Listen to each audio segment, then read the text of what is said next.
Well, thank you once again for having me.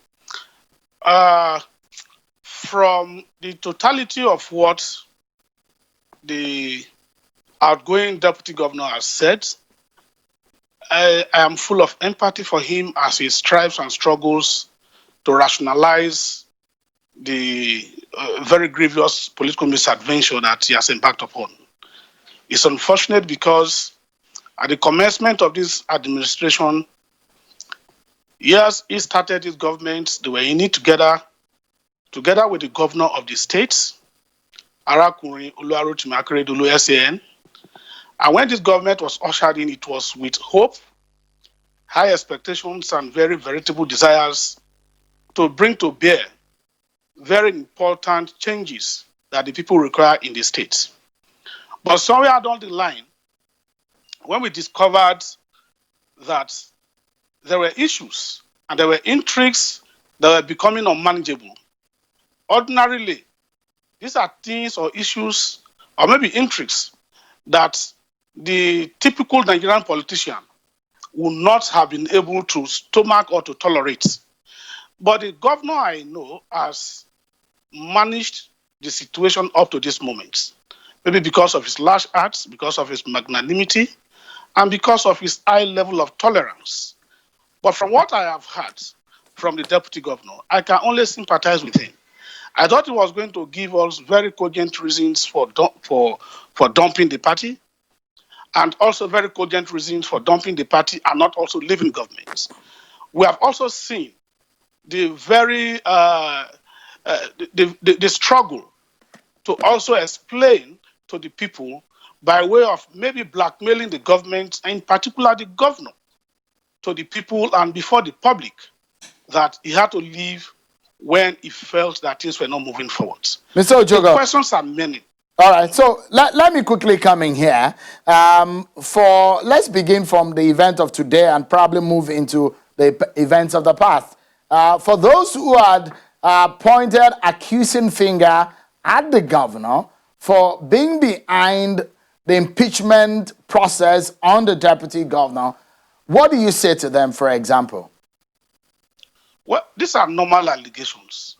In every political scenario of this nature, we cannot but see or hear accusations, allegations, and insinuations.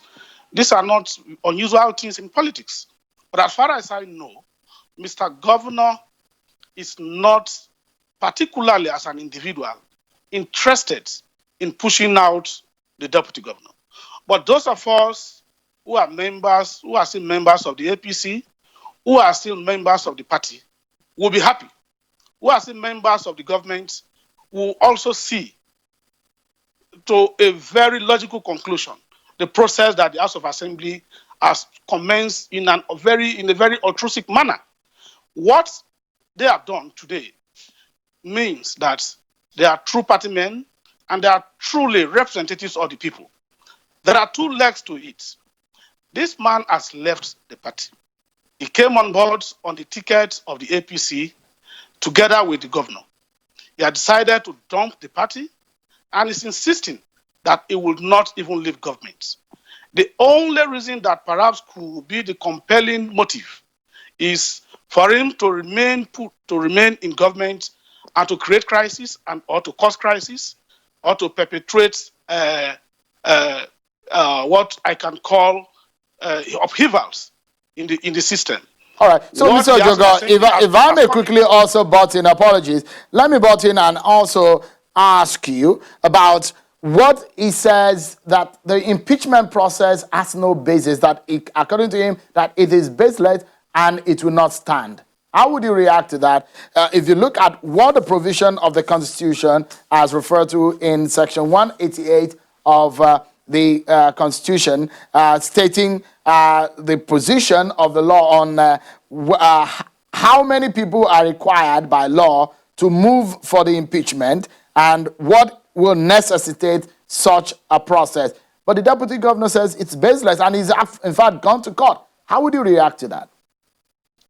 Well, in the first place, I am not a lawyer, Sheung. Mr. Deputy Governor is a lawyer, I thought he was going to point at very relevant provisions in the Constitution to back up his arguments against this process that has commenced today.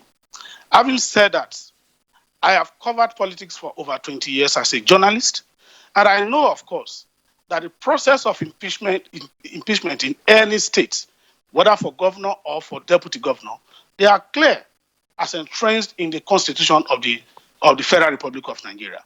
You read those provisions out. Maybe you just want me to reiterate them. I am not quoting verbatim, but my clear understanding in an academic manner is the fact that for the House of Assembly to commence the process, the starting point is serving the notice of impeachment. And the notice of impeachment can be served by not less than 1/3 of members of the House of Assembly.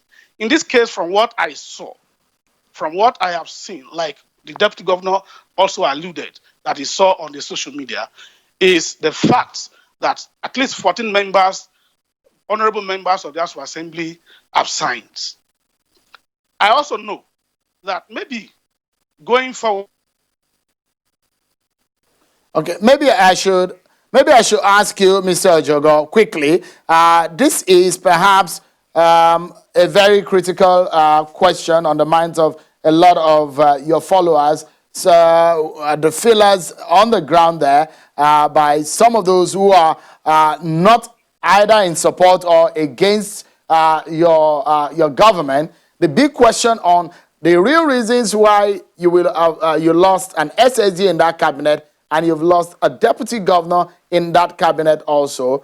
What does this mean, especially when you now hear a deputy governor saying that if you come on the ground, you hear what people are saying about the popularity of the government of the day? Well, it's not an unusual scenario. You recall that since 1999, at every point of election, whether at the federal or the state levels, people dump parties. And when they dump parties, it's with the expectation that the new parties they are going into, we're going to form government. In some cases, some have been lucky. In other cases, some have not been so lucky like others. So this case is not a different one entirely from what we have seen in the last 21 years since the Center of Democracy in 1999. It happened when Atiku was full of hopes in 2003 and against Obasanjo. People left the PDP with him. In 2011, it was the same thing.